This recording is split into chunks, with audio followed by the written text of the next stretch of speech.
You win this round, Mojang. You win this round.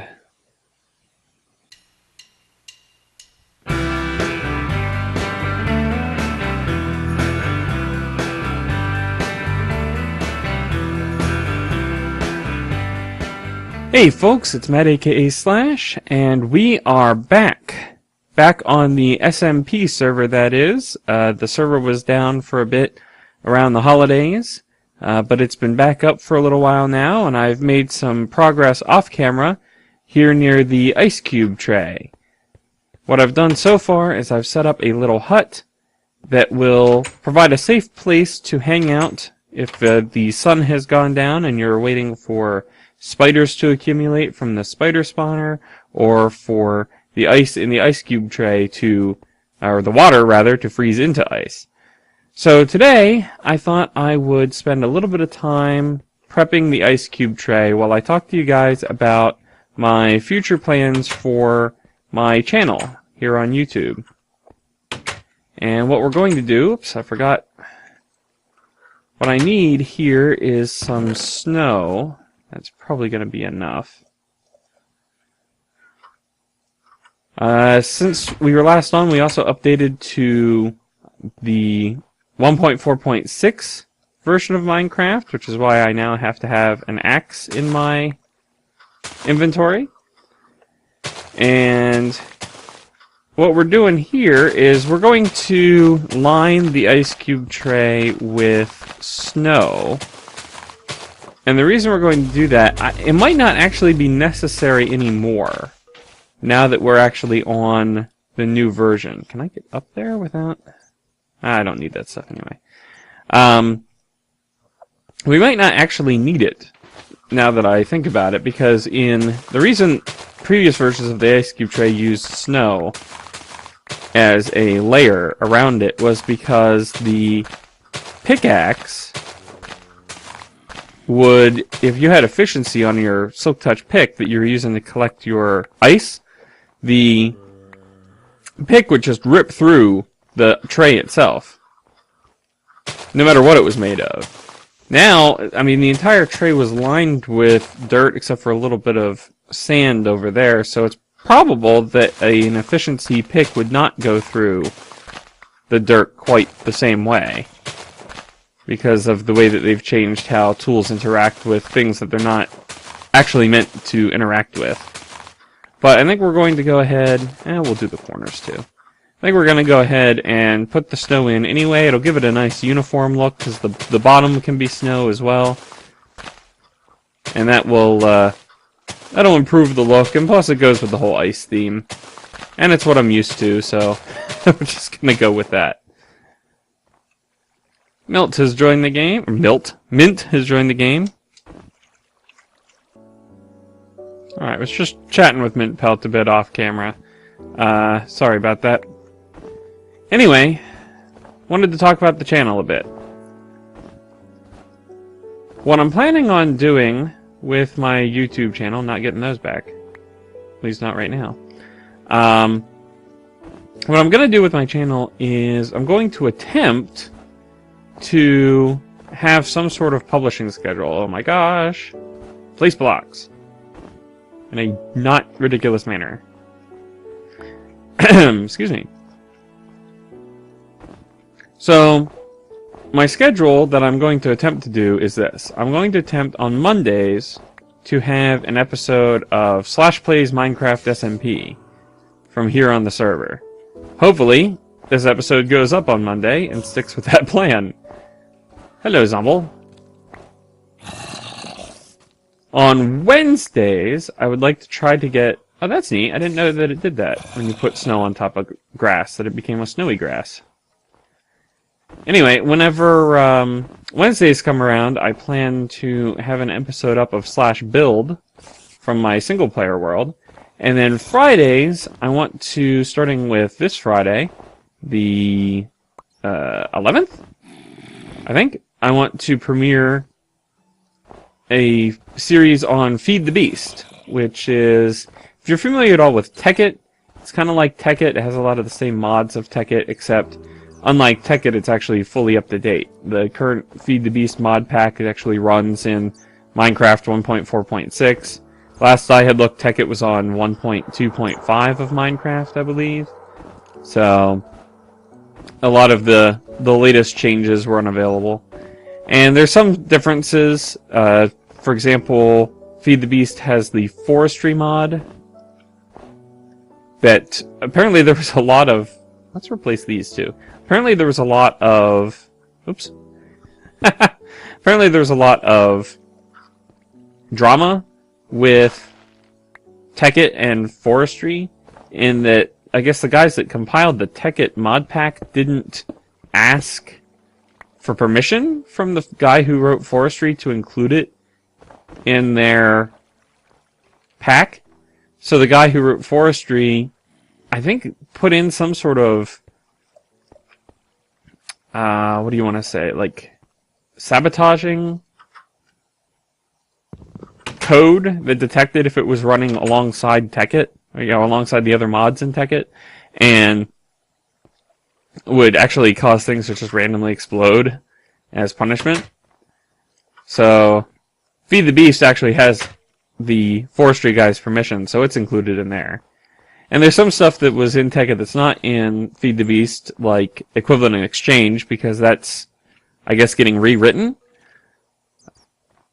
EE2 is what is in... Yeah, that looks good. EE2 is what's in Tekkit, I believe, and I think the author, or one of the authors involved with the EE2 is writing EE3, and it's not finished yet. It's still in a pre-release mode, so it has not yet been included. There, I got him. I knew I'd get him back. But Feed the Beast is a lot of fun, and if you're not familiar with it, it adds a whole bunch of different mods to Minecraft altogether. There we go.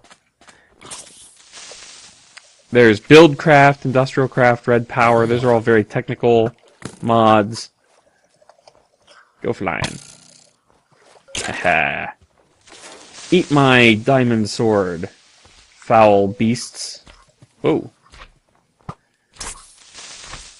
So Buildcraft, Industrial Craft, Red Power. Ow. You got me. Ow, you got me again. They're the technical mods. I believe it includes now Thaumcraft, which is a very magic-y mod. My series will actually have that disabled, because I played some Thaumcraft back in Tekkit, and I was not a fan. It's possible it's different in Feed the Beast, because it's probably a newer version.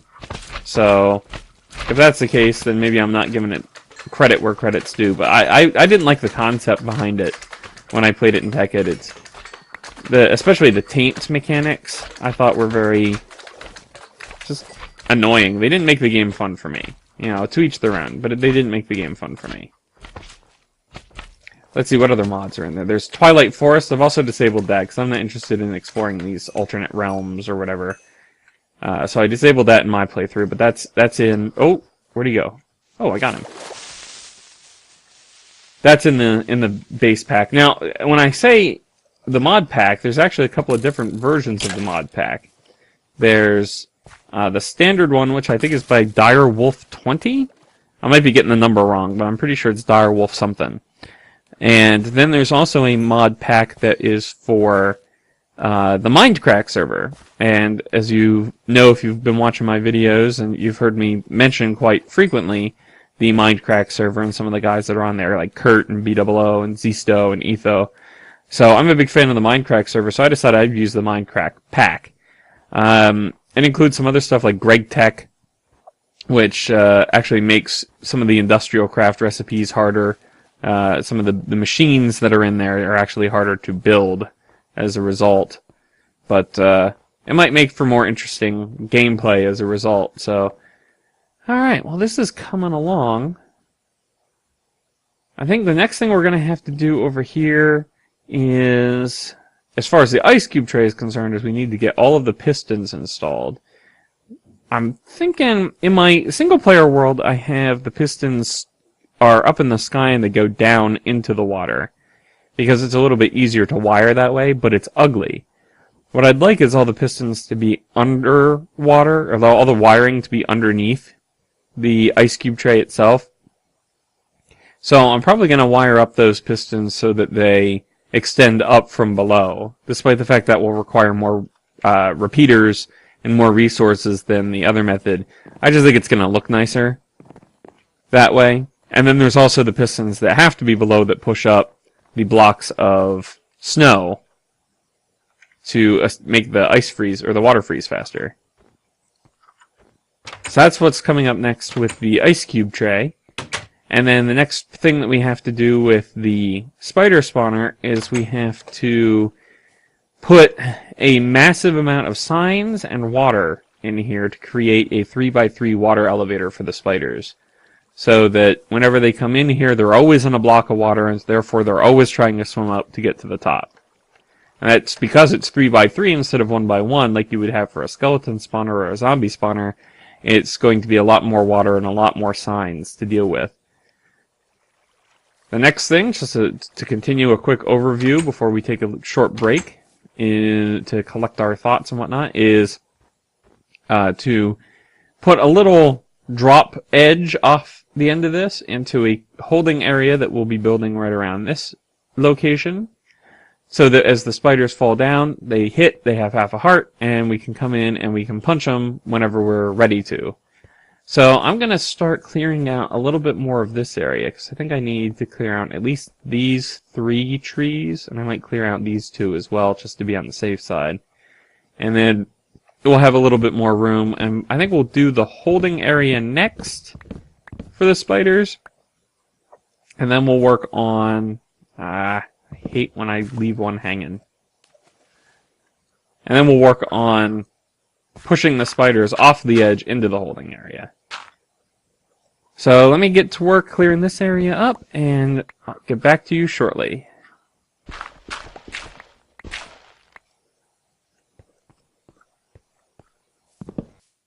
I've returned from base with some extra smooth stone in case I need it for this next phase. What we're going to do here is we're going to build our catching area off of the main tower. And it goes right up against, and it's going to be, if I remember right, 9 wide. That's going to cause a problem with the door. I'm going to have to move the door. And I think 6 deep. Let me just pop into my creative world real quick and double check those dimensions. Be right back. Alright, I'm back, and yes, I remembered correctly. So, first thing we're going to have to do is we're going to have to move this over here. So that goes there. That goes there. This goes here. Yes. And we need to replace that with one of these.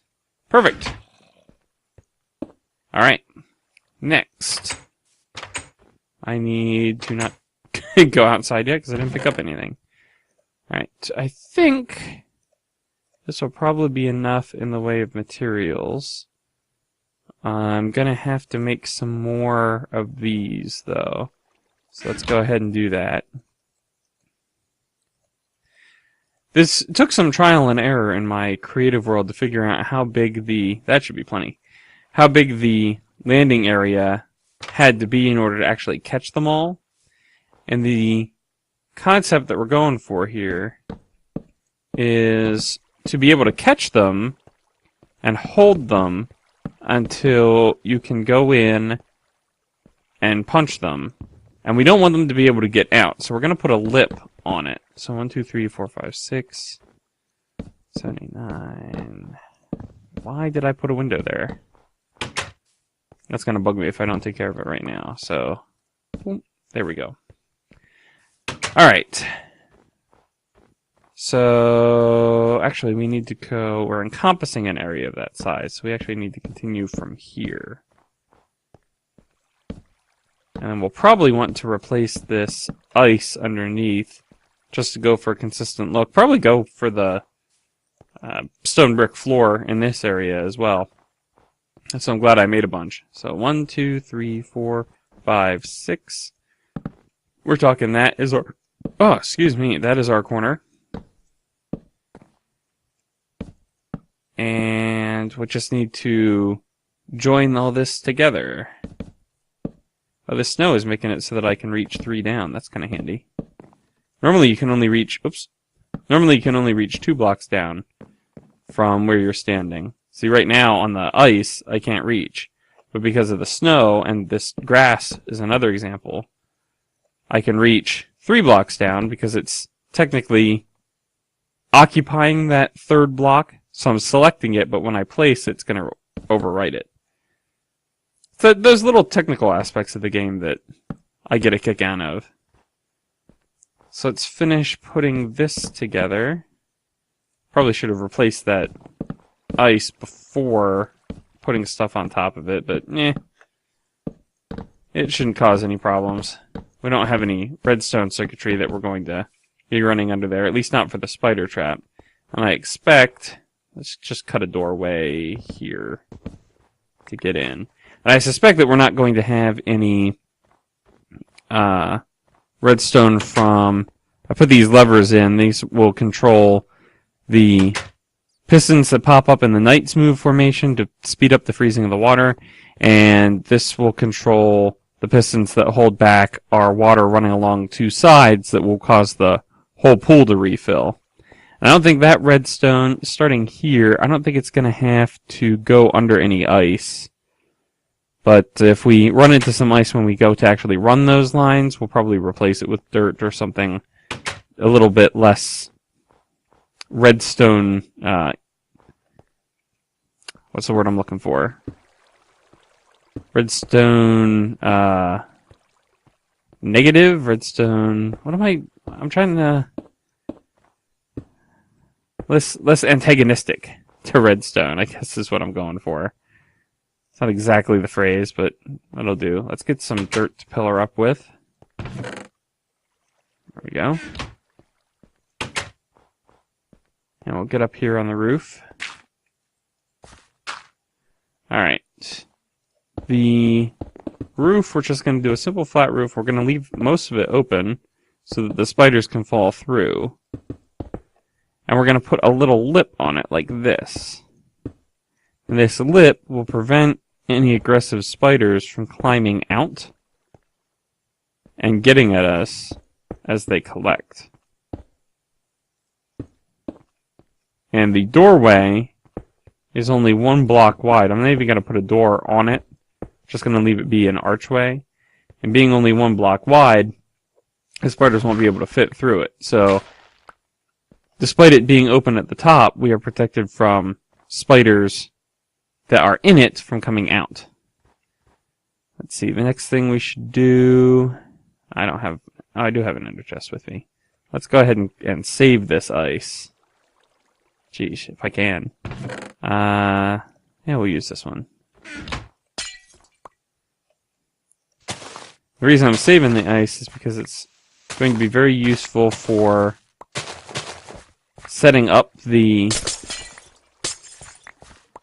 ice cube tray, because we have to put a lot of water in place, and ice is a very convenient mobile form of water, since it stacks to 64, and water buckets have to take up their own space. And also because we need a lot of water for the elevator that the spiders are going to be coming up. There we are. Getting a little bit of lag. There we go. And now we just have to put in our floor. So we'll just throw that in here real quick. Sorry if I'm being a little quiet. I'm recording this portion of the episode fairly late at night, and I can't bring myself to speak up any louder. I have 2 young kids that are both in bed now at this point, and I don't want to risk waking them up. As any parent will tell you, a sleeping child is a good child. So you want to maintain that state as long as humanly possible. Oh, I hate it when that happens. Placed it too fast. And I need to make a few more. How many more do I need? Like 7? 8, maybe? See, and they come in 6s, so I guess we'll make 12. There we go. I try to avoid making more of this sort of thing than I actually need. At least at this stage of the game, where I don't have a massive amount of resources available. That way, once you make this slab, you can't unmake it. So then I'd have to hang on to the slab until I could find something else to do with slabs. Oh. Dang it! Stop being so efficient. Efficiency 5 pickaxe. So there's the holding area. So the only thing that we have left is at the top. Well, we have the actual water shaft that's going to go up to the top, and then we need a little bit of a lip to drop the spiders off of. I think that is the extent of what we're going to do. Yeah, this is fine. I think that's the extent of what we're going to do in this episode, because I'm going to need to reference my creative world again to figure out how to run that portion up at the top. And also because, as I said, it's fairly late, and I am planning on going to sleep. So, coming along. Should be able to finish the spider portion of this next time, and get to work on the ice cube tray portion. And then after that, we'll be able to move on to new projects. So thank you very much for watching, and we will see you next time. Are you being critical of my sign-off? See you next time.